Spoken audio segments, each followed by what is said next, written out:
It's a great pleasure to welcome back Professor Thygesen to Bruegel. Good afternoon, everyone. This is the second time that Professor Thygesen is back to talk about the Fiscal Board and the work that they are doing. The topic of this year's presentation is a little bit different, but effectively it is continuing the discussion on the fiscal rules in the EU. Welcome back, Niels. Thanks for coming. It's always a pleasure to host you, and we're looking very much forward to this year's results. We have as you see, a round table here, so we would really encourage you to participate in a conversation that we're having with Niels. We'll take about 20 minutes for presentation. I believe that's what you need.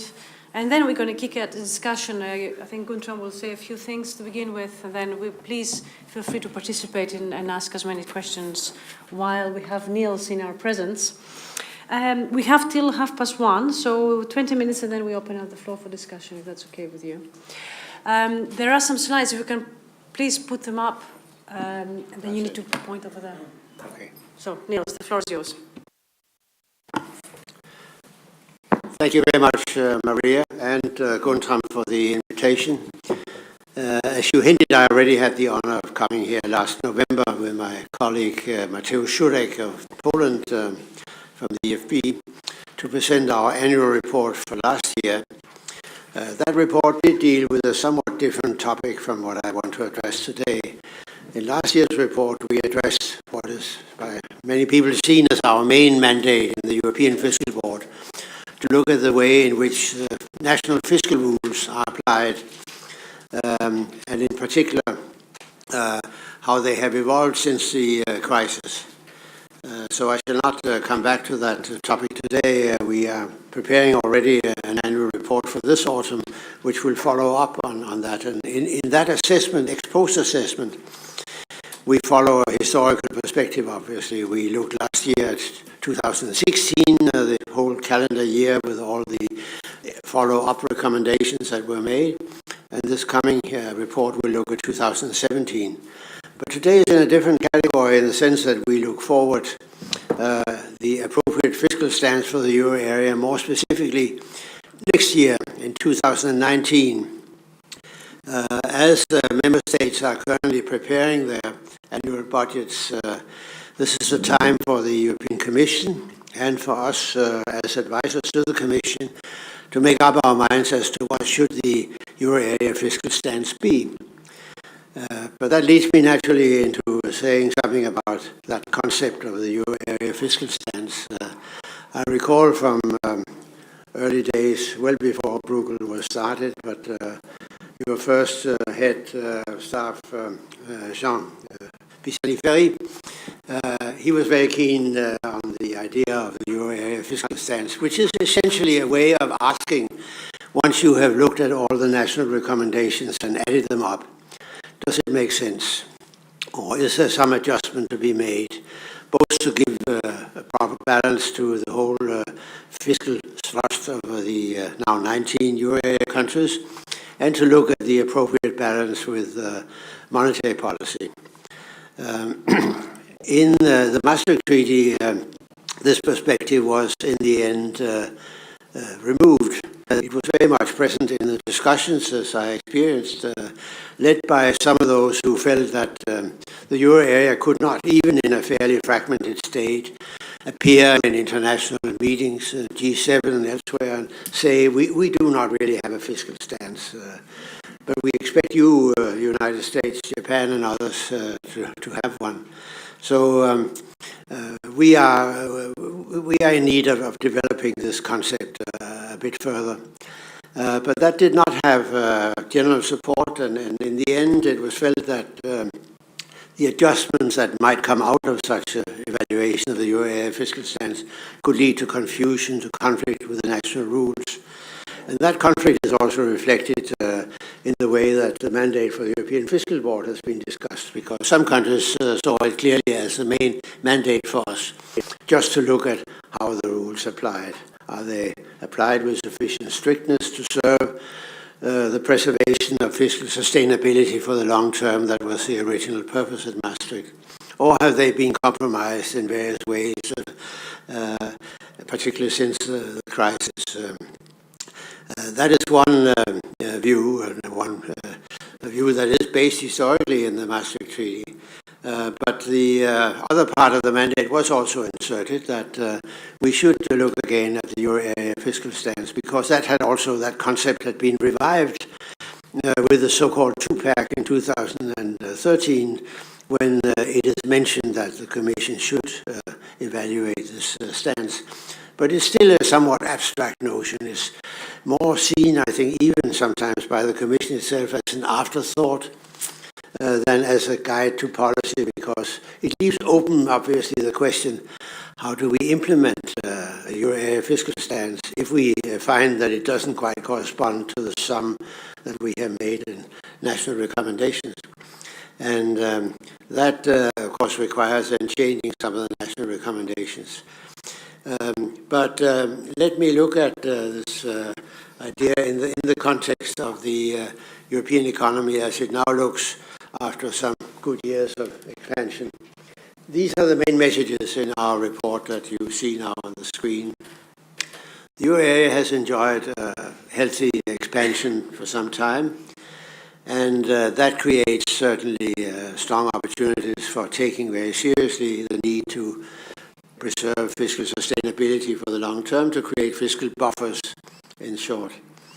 There's a need to not to make the mistake that was made in 2006 or 5 to 7, 8, namely that good times were wasted, fiscal buffers were not built up prior to the crisis, and that led to the tensions that arose when ultimately, as the crisis struck, fiscal policy had to be eased very considerably. That exposed a number of countries to serious problems and pro-cyclical contractionary policies for 3 years that still linger on in the minds of many people.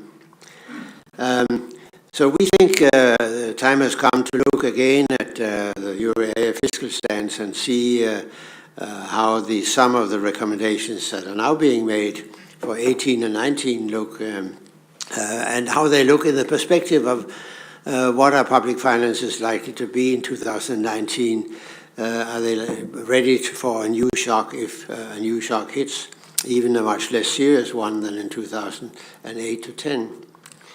In the end, we are recommending not a radical shift in fiscal stance, but a change in the almost ritualistic wording that has been sent out by the Commission and the Council in the past 3 years, a broadly neutral fiscal stance. We said last year in a similar report in June 2017, maybe 2018 still looks like a neutral fiscal stance in the aggregate for the euro area was right. And then we went on to discuss some of the country adjustments that would still be required.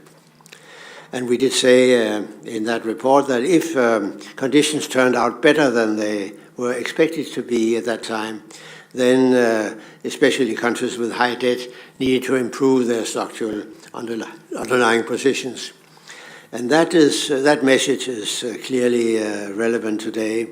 If we had foreseen, and that goes not only for the European Fiscal Board, but also for the Commission and many governments, how good a year also 2018 was, a similar recommendation could have been made already in 2017 with respect to this year and to next year. But our main point is also, with respect to the euro area fiscal stance in 2019, that there's no real contradiction between the national recommendations that are currently being made by the Commission, the sum of those recommendations, and what seems to us to be an appropriate fiscal stance, namely a moderately restrictive fiscal stance in 2019.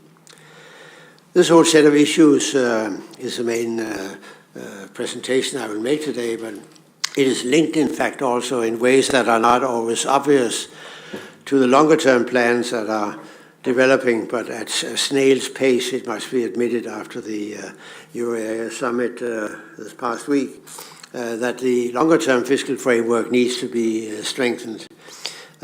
because an effective function for the future that is jointly managed needs to be combined with both simpler and stronger national fiscal rules. And to that extent, the two subjects hang together. I'll make one brief remark about that towards the end. But let me move to the slides that will illustrate 3 points about 2019. First, the euro area real GDP has expanded faster than expected now for the last 3 years at least. For 2019, we are currently foreseeing a level of income which is more than 2% higher than what was foreseen for 2019 when the first predictions were made at the end of 2016. And you'll see substantial upward revisions in this graph also for the years 16, 17, and 18. So that shows that the euro area real economy, real GDP, has expanded fast and faster than expected, which was one of the arguments we used for building also fiscal buffers. Of course, the level of activity matters greatly, not just the pace of growth or the growth of output relative to estimates of potential output. But if you look at the next, this graph and the next two, excuse me, at where we are currently in the cycle, unemployment is back to levels observed during the previous booms. The output gap, the lower curve here in red, is moving into positive territory in 2018 and will move further there in 2019. So you don't have to rely only on the output gap to conclude that the economies are doing well. Are national governments or the Commission too optimistic about the position? No, not at all, we think. If you look at the next slide, you will see that the Commission is in good company in estimating the positive output gap for 2019. Both the IMF, the OECD, the ECB also has similar figures, and there's also included here an estimate including the effects of the financial cycle, which has lagged effects still depressing potential output. So the European Commission is in good company. Historically, we can also note that in earlier good times, there was a tendency, particularly by national governments, but also by the Commission, though to a smaller extent, to underestimate the extent to which their economies were doing well. That was the case in the positive cycle in around 2000, also just prior to the big crisis in 2007-8. It is also the case now, a bit more hesitantly maybe, but still the case in 2017-18. So there is this tendency that revisions to figures for growth are not completely random. There's a tendency to underrate the good times when they happen, and that, I think, is a message to not to forget in the present circumstances. And in that context, the next graph is worrisome, because there you see that good times are indeed, in that sense, being wasted. The blue part of those columns there are the changes in the structural primary balance, the main indicator of the thrust of fiscal policy, the one to which we refer when we talked about the neutral fiscal stance. Then the blue would not be there at all.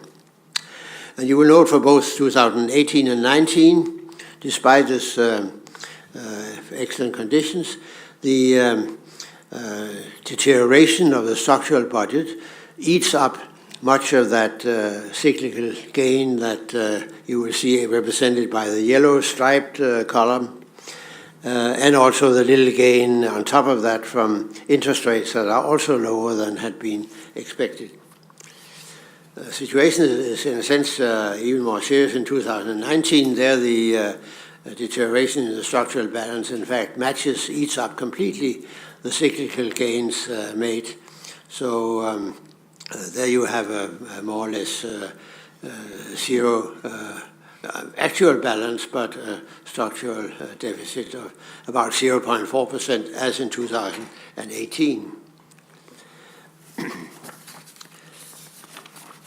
When we look at the way in which the Commission itself summarizes the fiscal stance, you will find in the next graph a chart that links the output gap to the fiscal stance measured again by the change in the structural balance, the blue element in the previous curve. And you'll see we exited from the heavily pro-cyclical fiscal contractions between 2011, 13, maybe 14, to enter a period when the fiscal stance became slightly expansionary, almost neutral, but slightly expansionary. Interrupted briefly in 2017, unintended, I think one can say, but there was a slight change there. We moved back into a tightening of, or an improvement in the structural balance. But that is interrupted again in 2018 and 19. And the blue line that goes up vertically from the 2018 point in this graph is the, in fact, the sum of the recommendations that the Commission is making to national governments in the so-called country-specific recommendations that have recently been issued, though not yet adopted by the European Council. That will happen in, that may just have happened, I'm not sure. But anyway, they are, the sum of them makes for tightening of the structural balance by about 0.3% instead of the deterioration which is in the current plans by governments, which is to continue a deterioration at the rate of 0.4 in 2019. This result in the aggregate for the euro area fiscal stance has, of course, to be examined in the light of the composition by countries.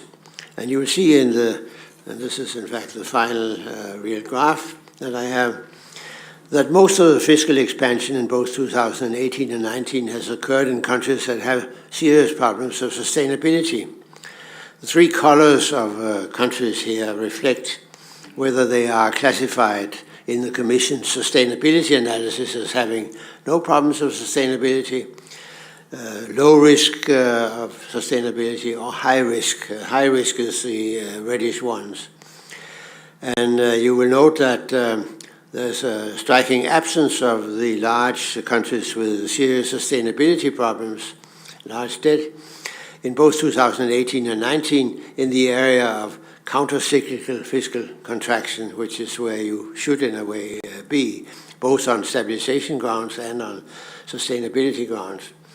And that most of the large countries are still well into the territory of pro-cyclical fiscal expansion. So this suggests to us that it is time indeed to look critically at the what I call the ritualistic recommendation of just saying a neutral stance. It should be moderately restrictive, as the previous graph suggested, and it should be better composed, of course. We have not dispensed with the imbalances within the area.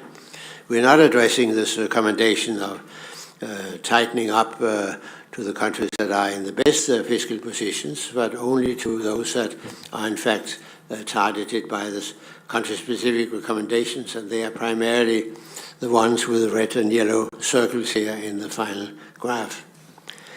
There are several objections that one will make to changing the language from a neutral stance to a moderately restrictive. The first is, of course, that it may not make much of a difference anyway. The language is ambiguous. We're not really making a clear plea for a particular figure. We don't think the evidence can sustain that.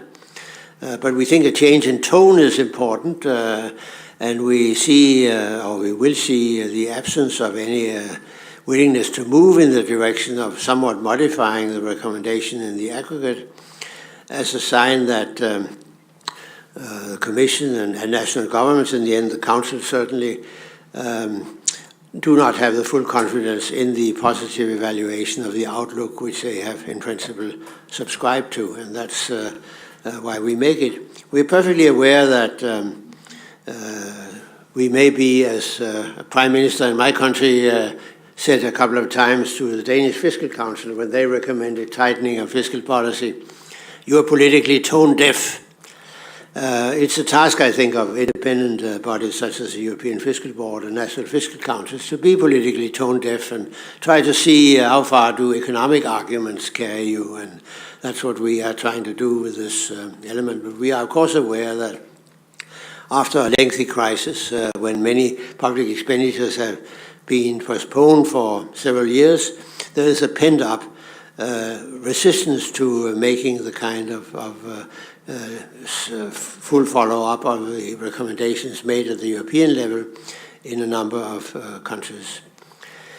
This, I think, is most of what I want to say about the euro area fiscal stance, but let me turn to my final page on the slides, because we link up this discussion of the euro area fiscal stance and the national fiscal rules and the need to observe them more carefully when the going is good, as it is now.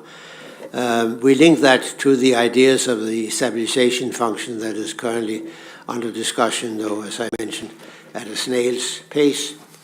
The Commission has proposed already in its package last December, but now elaborated in May, an investment stabilization fund with a modest budget of about 30 billion for the 7-year period that starts in 2021.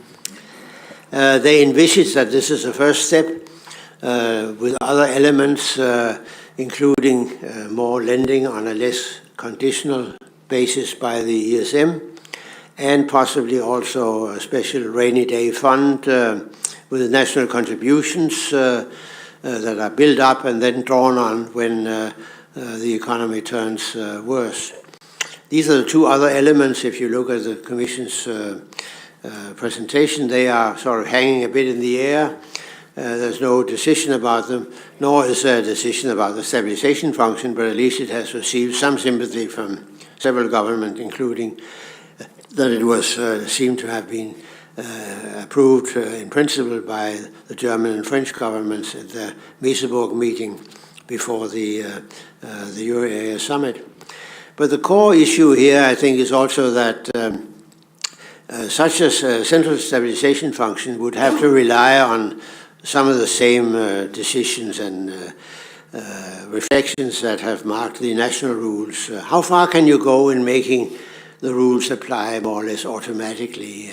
Could you define a stabilization function where funds were somehow triggered automatically by some criterion?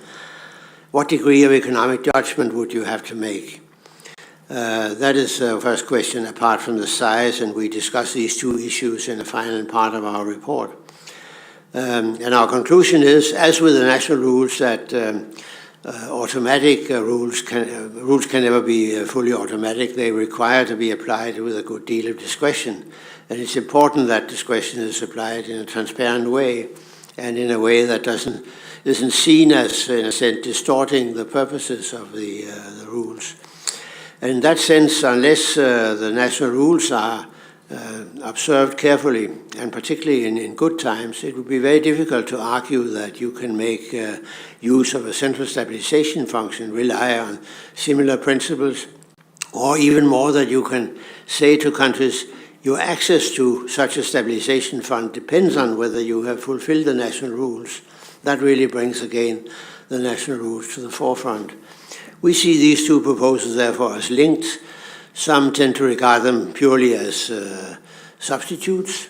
Those that are most critical about the stabilization function think it will undermine the willingness to apply the national rules. We think by a good design you can remove that feature and indeed strengthen the national rules. Those who are very keen on the stabilization function see it as more of a replacement, major easing of fiscal policy in Europe. That is not the case either. So there's a lot of ground to be covered, and the European Commission deserves praise for having at least brought forward a proposal for the next year, next medium-term financial framework. But it is a very small start, a very tiny start in terms of amount. and it doesn't quite address the issue that we see as crucial. What is the linkage between the national rules and a joint initiative of this kind? Thank you very much. Wonderful. Thank you so much, Niels, for a very interesting presentation. The update on the numbers is always very important to be updated on the latest numbers. And thank you also for linking the discussion to what is currently very topical, and that is the stabilization function of the need for, or not, of stabilization function of the euro area. So going to have 5 minutes to kick off the discussion, and then we will open up the discussion with our audience. Well, thank you also from my side, Niels, for the wonderful presentation, because otherwise we have the echo. Perhaps what I thought I would do is just comment on three points, and I hope that 5 minutes is actually enough for that. I mean, one is sort of the starting point, which is was the discussion of the history of the fiscal stance, and let me say one or two words on that. Then sort of the core is the question of whether the current fiscal stance for the Eurozone is appropriate or should be slightly more restrictive. And then perhaps one comment on the forward-looking framework. Now, let me start with sort of the history, and I think you rightly described sort of the quest for the fiscal stance predates the euro almost, and there was a discussion, a long-term discussion ongoing. My predecessor here at Bruegel was, as many in France, on the side of those believing and arguing that we need a fiscal stance. And as you know, we didn't decide to have one at the time. And if you look back at it, I mean, at the time, it probably wasn't really necessary to include a fiscal stance in the governance framework. Why is that? Well, basically because we were at a time when the real interest rate in the economy was actually quite high, perhaps 2 percentage points higher than it is now, the real equilibrium interest rate. And so that gives you, as a monetary authority, actually much more space to move the interest rate up and down, and therefore to be able to react to a downturn for the euro area-wide economy. And so the split of work that was decided at the time was, well, basically monetary policy is responsible for the area-wide business cycle stabilization, while fiscal policy is responsible for the country-specific cycles. And in a sense, that framework, I think, intellectually is sound in a world in which monetary policy has a lot of space to react, right? Now, the problem is we are now, according to many estimates, in a world where the real equilibrium interest rate is much lower, and where, therefore, the space for monetary policy to steer the monetary, the cycle, is much more limited, and arguably in the period 2012, 13, 14, 15 especially, we were really at the limit of what monetary policy could do, and would have benefited from some form of a fiscal boost, which didn't happen, and so arguably the Eurozone was for longer in a recession than it should have been around that period due to the lack of a fiscal stance. So I think that's perhaps my first point. And so I guess sort of looking forward, the key question is, do we live in a Larry Summers world, right, where we think the real equilibrium interest rate is very low for basically the next 10 or 20 years, or do we think we are actually going back to the old times? Now, the second point is on this current fiscal stance, and here, I mean, I think I probably overall agree with what you are saying. I would nevertheless point to two or three observations that make me doubt your analysis. I mean, the first is the very simple inflation numbers. You didn't show the inflation numbers. You only showed sort of the output gap measures, which by definition are difficult to measure. And you showed the unemployment levels, which of course are now down quite a bit. But I think if you look at the unemployment numbers a bit more specifically, It's true that a lot of the reduction in unemployment is in temporary jobs, and wage growth itself is still quite muted in many countries. And inflation numbers, while it's true that the headline inflation number is now, I think, close to 2%, the overall inflation, the core inflation numbers are still actually quite weak and quite moderate. So I'm personally a little bit more on the cautious side there than you are, and I think wouldn't mind if we keep it easy for a little bit longer than you suggest.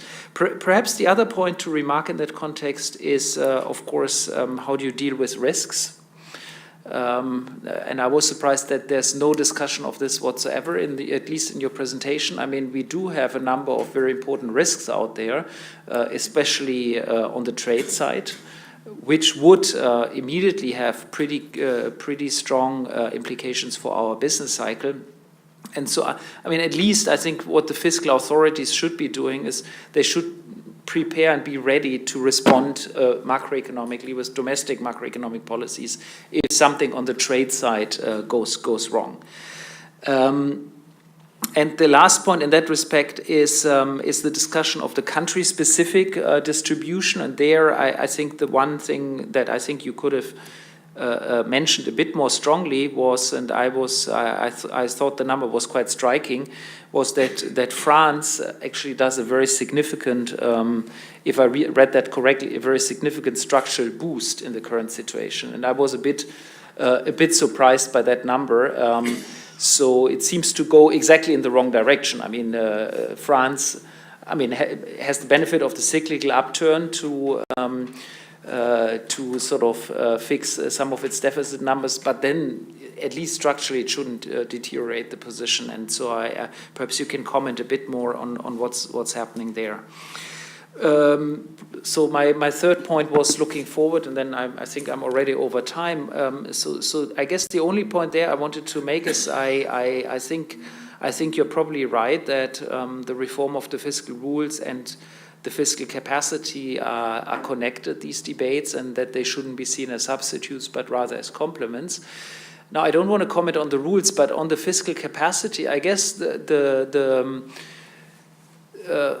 question is, for what do we need it? And if I understand you correctly, you were saying, well, perhaps we need it to help us manage an area-wide fiscal stance. In my view, it's actually very difficult to manage an area-wide fiscal stance with a central capacity as long as 98% of government spending is national. I would see the central fiscal capacity more as an instrument that helps us support countries that are severely hit by an asymmetric shock, or that are severely hit by a symmetric shock, but that have limited fiscal space to deal with this, right? Because, the area-wide fiscal stance, you manage that basically by coordinating 98% of national government spending and making sure that everybody plays by the rules. With a area-wide fiscal capacity, if you distribute the money around, it's still going to be spent through national budgets, and so the national budgets basically just substitute one way of financing it with another way of financing it. It doesn't necessarily change the stance. So I think the fiscal capacity, you need it really for country-specific needs, country-specific shocks. Thank you. Thank you very much, Guntram. There's a lot there to discuss. If I may just echo one point, it's still actually quite surprising to see that we are still using very much the mean reversion way of predicting the future, right? And you mentioned in your presentation that maybe we are overestimating or underestimating that we're in good times. We need to remember how much we underestimated being in bad times on the downside on the previous cycle. So I think that's just yet we are still on the same track of the mean reversion. We are too quick to mean revert in whichever direction we're going. And I think this is why I think the point, and that's the bit that I'd like to echo, the point that Guntram raised about the risks, and there seem to be a lot of risks around, coming primarily from external conditions, but there are a lot of the risks that surely merit an attempt at least to quantify really what our sort of baseline scenario is, because the baseline scenario, of course, it is what the models will tell you, but the intelligent reading of the risks will help us tell us where we are on this what you call the underestimation. So I think that's an important thing, because we've seen that, and you know, it doesn't help to look at other forecasts, because other forecasts have got similar problems and they all correlate. What's important is to make a proper assessment of the underlying risks. Why don't we quick response to this, and then we collect a few questions, or? Maybe just make a couple of comments, Please. if I may, at this point. The interaction with monetary policy that Guntram refers to is, of course, absolutely right. And that's one reason why a euro area fiscal stabilization function is not something, a perfectionist dream for more complete EMU.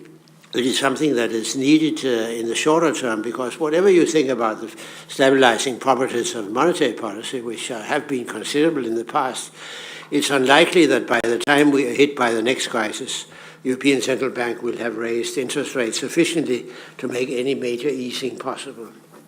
So there's a short-term problem as well as the longer-term problem of finding the right balance between the two.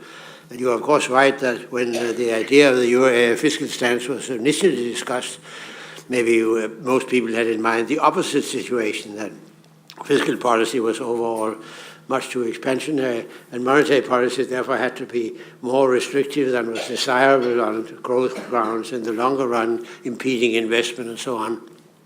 So there was a reinforcement, in a sense, of the fiscal rules and restraints through the euro area fiscal stance that one had in mind, not so much just a neutral rebalancing of the efforts. Guntram is certainly right that we have not dealt maybe fully with some of the doubts about, say, our confidence in the outlook. We do not discuss inflation developments in particular. We just note that inflation is low, and that is one of the elements that assures us that monetary policy will continue to be accommodating for quite a while. No matter, we don't need to fear that if we were to tighten a little bit on the fiscal side, that this would also come along with monetary tightening. That would be unfortunate and be too much. So we do take it into account, so a bit indirectly. But of course there are risks. There are always risks, and our concern was mainly that the way in which risks are mentioned now in the Commission's own publications is as if they almost override the basic, the baseline scenario that they have outlined for 2019. On France, you raised the particular point that it's worrisome to see France sit there with a major expansion. That is in part, I think, a statistical artifact for the redistribution of the French budgets between 2018 and 19 that you may recall that was a result of some unexpected expenditures in 2018 that are taken into account now. But anyway, I agree, France is, but you don't need to look at the 2 years in combination. France is somewhat exaggerated here. It is not quite as low as it looks here. That's, I think, my main point. We also make errors in the other direction. Of course, we did that in 2011 to 13. Then it was mainly, I think, the impact of joint contraction in a number of countries, which made the fiscal multipliers larger, in conjunction also with the, at that time, lack of experience with the lower bound of interest rates. So things worked too strongly in reverse, but these were, I think, maybe more truly exceptional circumstances than what we see now. And we have reverted here to a bit more of the pattern we've seen in past, near past peaks of earlier cycles, that national governments in particular tend to understate how good times they have. Thank you. Let's have the questions by all means. Sure, thank you very much, Senja. That was wonderful. Questions? Okay, we'll have two questions here, the gentleman, then Gregory.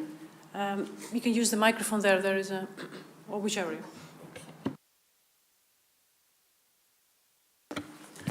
Thank you. Good afternoon. My name is Javier Goz. I'm a member of the European Economic and Social Committee. First of all, I thank Mr. Wolf and Mr. Thygesen by the presentation. Well, the European Fiscal Board advocate a restrictive, negative fiscal stance in 2019 when the European Central Bank will end quantitative easing in December and perhaps will begin to raise interest rate next spring. And second, at the same time, Germany will have a current account surplus between 7 and 8% of its gross domestic product between 2017 and 2019. Continue. Also Netherlands and some other countries. No? The third question, Mr. Wolf and Alexander Roth on a very interesting article 20 days ago in the blog of this foundation showed that between 2013 and 2017, the net rate of public capital was negative in Germany between these 5 years, and also negative or near zero since 2003. There is very important other figure, other questions that it's related with the fiscal stance also. In this here also, Mr. Angel Gurria presented the survey of the OECD survey about Euro area and European Union, and showed that one of the most, for me, important things is from 19th, the productivity in Europe is declining, and now is the fewest of the whole region of the world, only 0.6% in the last years between 2007 and 2016. Well, taking into account this data and these trends, two questions to Mr. Thygesen. Why is not a proceeding by excessive surplus against Germany, the Netherlands, and other countries of Eurozone to correct this important imbalance? Or this is not important imbalance, because the surplus of these countries are the deficits of other countries, of course. It's clear. And the second, and I finish, how is it possible to advocate a negative fiscal stance when what should be advised is invest, invest, and invest to increase the productivity? This is the future of our economies, and correct the situation, reduce the surplus of these countries, Germany and others, reduce the deficit of other countries, and to make strong the economy, and also the society, our society, because of the social consequence of the extreme austerity, the management of the crisis. We live this consequence, social and political, because of the first problem in Europe now is the political crisis. Thank you very much. Gregory? So Gregory Kless from Bruegel. First, let me say there is some kind of echo. I don't know why. Oh, sorry. Because of you. Okay. So let me first congratulate Niels and the board for the quality of the report. I read it this morning and I really enjoyed reading that. It's a really good report. I think I share some of the comments that Guntram made, but overall I think it's really a balanced assessment of the situation, and I really regret that such an institution didn't exist in 2010 to 2012 when there was a fiscal contraction. But I have two questions on the institutional section, because you discuss a lot the fiscal capacity and the reform of the fiscal rules. And on that point, at some point you say, and you said it also during your presentation, that you favor discretion over automaticity. But in the paper, you don't really explain if there, you say that there needs to be some discretion, but you don't really explain which institution would exerce that discretion. So I think it would be interesting for you to elaborate on this, because we don't really have an executive institution that could exerce that discretion at the Eurozone level. And the second point is on the fiscal rule. You also advocate for reform. And you mentioned that you will elaborate on this in the annual report, I think, later this year. But if you already have some views on this, it would be also interesting to hear that. Thank you. You're going to go to this one question here, and then we come back to Gunther. Yes, thank you. My question concerns the European Investment Stabilization Function. Now, the Commission is arguing that the EISF is intended for any size of a member state. Would you agree that the proposed 30 billion, which obviously has been proposed, would be more suitable for a small or a small-sized economy in the European Union? What would happen if, let's say, you have 2 or more member states facing an econometric shock with the size of fund that is being proposed? Thank you.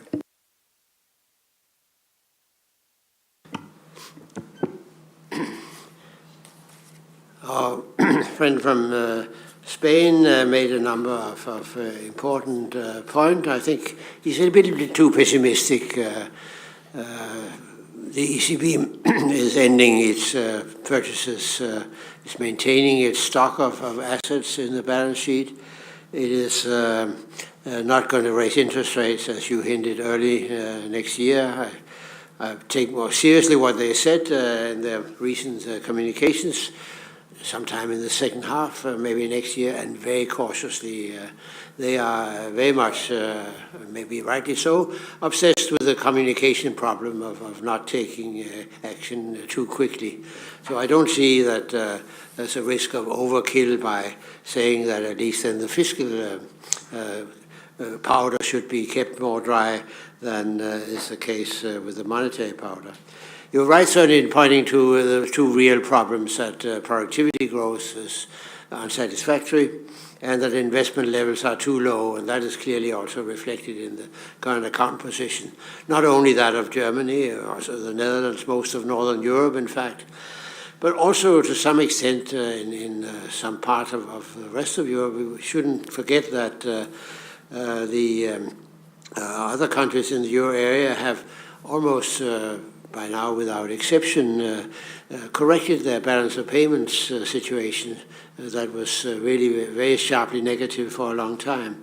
So I don't think the external problem is quite as dramatic as you say. Of course, the German surplus is too large, and I don't quite know what the German budget, frankly, is for 2018. And when we discuss this recommendation for the Commission, they said we don't quite know yet, and we are still recommending to Germany to expand, so maybe if they do that, it will still add up to a neutral fiscal stance. Maybe that's fine. That would, to us, maybe constitute an argument that then some of the others could do even more. But we don't know yet about the German policy. Our main point was simply the one that you cannot dismiss the idea of the euro area fiscal stance simply by saying that you cannot construct a sum of national recommendations that is not consistent with this euro area fiscal stance. And that in itself, I think, is important. We should sometimes force ourselves also to think in terms of a unified area, although we are far from it, and although there are still significant imbalances to correct, and certainly productivity, and not least in Germany, is one of them. Gregor Claes raised a couple of questions about who should exercise discretion. All we say is really that economic arguments should be put on the table in an undiluted form in some way, and that is a problem that has also concerned a group of French and German economists who said maybe there's too much mix of political arguments already when early evaluations are made. It would be better to have a sharper recommendation. That is part of the purpose of having a European Fiscal Board, that we should exercise that kind of judgment. But we're not there to take decisions, of course. Decisions have to be taken on political grounds, but it's important that the arguments are clearly on the table for taking those decisions. That applies both to the way in which the European Fiscal Stabilization Board would be, a Fiscal Stabilization Fund would be represented, and the way in which the national funds, national decisions are taken. We have no illusions that this could be done by a technocratic institution. That's not the case with the independent fiscal councils either in the national environment. It is simply a way of getting stronger economic arguments into the debate before the decision is taken. And we will elaborate on that in our annual report. I'm not sure I can say much more than that. We are certainly generally moving in the same direction as both, I think the Commission itself, but also the IMF, for example, and the OECD, that there's a need for simplifying in terms of emphasizing one longer-term goal. Fiscal sustainability is inevitably tied mainly to the evolution of the debt ratio, but there has also to be an operational target or intermediate target, whichever you call it, which leads you towards that at a reasonable pace. But that is where then the discretion is to be exercised, and there are too many parallel systems between the actual deficits and the structural deficits, between the structural deficit and the expenditure benchmarks. We think there's considerable room for simplification, and we propose to discuss a couple of simple ideas of that nature. I'm not sure I quite caught the nature of the questions of the final speaker, but you seem to say that there could be several countries affected by this. It's another discussion. I didn't go into that here. We also have a couple of remarks on that. The thinking in the Commission has been that a new facility should be primarily for asymmetric shocks affecting one country, maybe two countries. Historic experience shows that although we have had some cases of such shocks, in fact, the source of shocks is very often common and symmetric ones coming from the outside. And that requires both larger resources, but it also, in a way, facilitates the acceptance of doing something, doing it jointly. So we argue in our report that a European Stabilization Fund should also be able to deal with symmetric shocks that affect several countries at one time. We hope that, and we're sure that the shocks will not be as large because also preparations are much better as they were in 2010 to 12, but they could still be significant across borders, and we think it's important to have resources to deal with that, as well as the asymmetric shocks. You want to add something? Or? Well, unless let me just sort of react to two or three points as well. I mean, one was on the surplus question, and thank you for quoting my blog post. I mean, I think my view here is we need both corporate and we need public investment in Germany, and that's a long-term structural issue. And so my advice has been to work on both. And I see that on the public side, the budget for 2019 that the new German finance minister has proposed looks actually very similar to what was proposed before by the previous finance minister. So there is no substantial shift here in the position, with perhaps the exception of an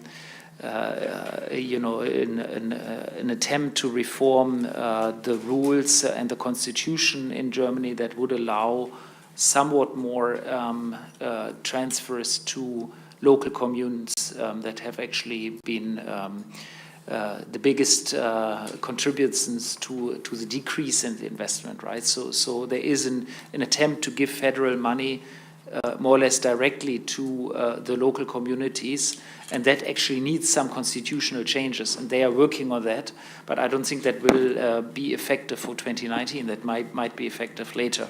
But I think that's perhaps an important shift, but overall I would say the shift overall is not really strong, and so I'm actually worried on the public side, and then there's the big corporate side where, I mean, most of the current account surplus and the turnaround from basically 0 to plus 8% surplus has been coming from the corporate sector, the non-financial corporate sector. And so I guess there is a policy question, what can be done about the non-financial corporate sector?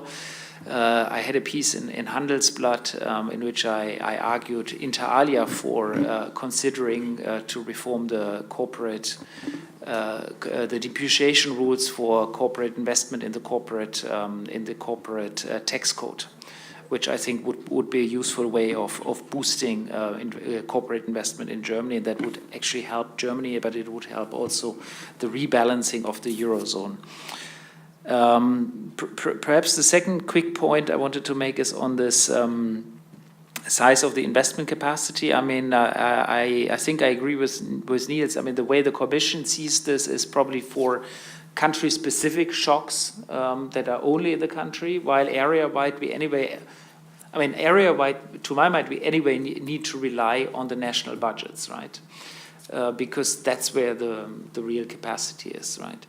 Now then, can you have an area-wide fiscal fund that is so big that, or borrowing capacity that you help several countries that are hit at the same time? I think that's what we basically need, right? So because you need the help for those countries which are at the brink of losing market access. And unfortunately, there's more than one, right? I mean, there's several of those that could lose market access in case we have a bigger shock.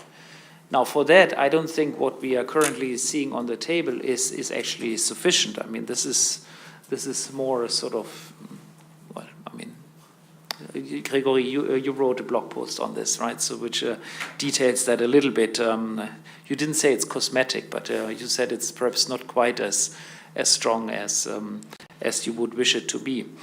Perhaps my very last point is on this coordination issue and so on, and I think there, my view is, I had just a piece out on the European semester, and you know the failings of the European semester in really driving national change. And I think there we clearly need, and there I welcome that Niels said we need more simple rules. I think we also need much better communication. I mean, this European semester exercise has become an incomprehensible exercise, and nobody reads this stuff in the member states. Nobody understands this stuff. So this needs to be simplified. We need clear, readable, digestible documents that go into national debates so that at the national level these things are seriously debated. Otherwise, I mean, we can produce stuff for ourselves here in Brussels, but that's not going to improve economic policy in Europe. We need to improve the communication and make it clearer and more understandable. Thank you, John. There's two last questions there, and Francesco, thank you. Yeah. Please. James Watson, Business Europe. Coming back to France, but I think it also builds on Guthrum's last point there.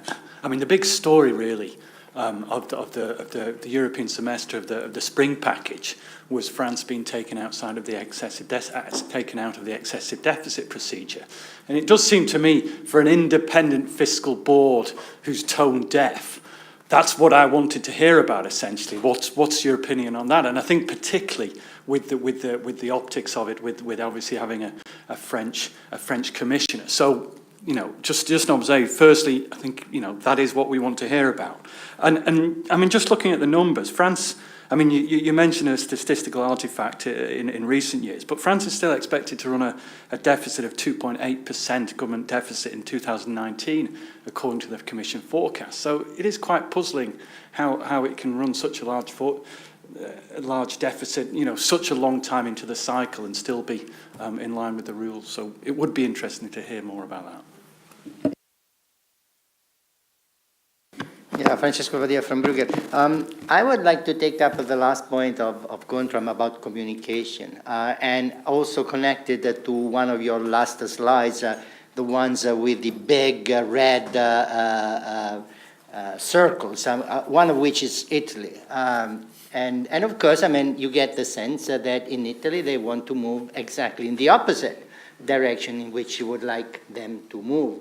And my question is, what is the chance, what is the opportunity for your European Fiscal Board to have contacts with technical people in national capitals who do something like what you do? So dispassionate, as you said, putting economic issues on the table, no political considerations, in the hope that this kind of arguments would go up to the policy level eventually. You don't know when, you don't know how, but so what is the opportunity of a technical, economist to economist speech that would help, as you said, then good policy making? Yes, you have 3 minutes. 3 minutes should be fine. Thank you very much. France and Italy, difficult issues. 1.5 minutes for each. It's, of course, a major source of satisfaction that France has dropped below the 3% in headline deficit, but it should have done so some time ago, given the progress in GDP. France is, of course, a prime example of the countries that have chosen the kind of indicator that suits French performance best, namely the headline deficit, the 3% rule, which was also the one that is most known to the public and therefore has some authority behind it, because France should have gone below that quite some time ago. But the tendency, at least now, is right. But I note that I've heard French officials say quite openly, we were lucky that we were able to write on this criterion in particular, that we were under this excessive deficit procedure itself, and we were able to forget for a while about the more structural issues in the structural budget. That is, of course, something that these clarification of the rules would take a look at and try to avoid for the future. To Francesco's question, we are indeed in touch with notably the national fiscal councils that exist in almost all, I think all of 18 of the 19 at least, Euro states. There is a national fiscal council in Italy, and they are certainly very aware of some of the arguments that you brought up. How much authority they have, I cannot judge, particularly not in the new environment. But the hope is, of course, that national fiscal councils, that certainly applies also to the Haut Conseil des Finances Publiques, I think as they call it in France, which also performs a creditable function of criticizing government's estimates when they are too positive, or pointing out that certain rules are not being met.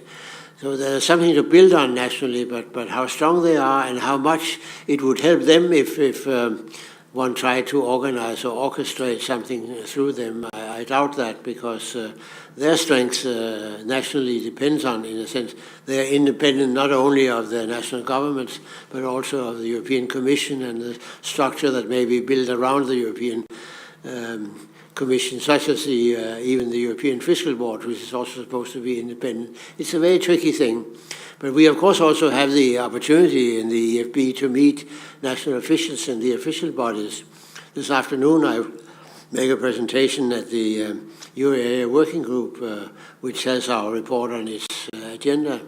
So, I mean, there is the opportunity to exchange, but there, of course, exchange is multilateral and rather formal. So the opportunities are somewhat limited, but they will certainly be used as much as we can. Thank you. Much, Niels, for all your very interesting comments, and I'm afraid that's all we have time for today.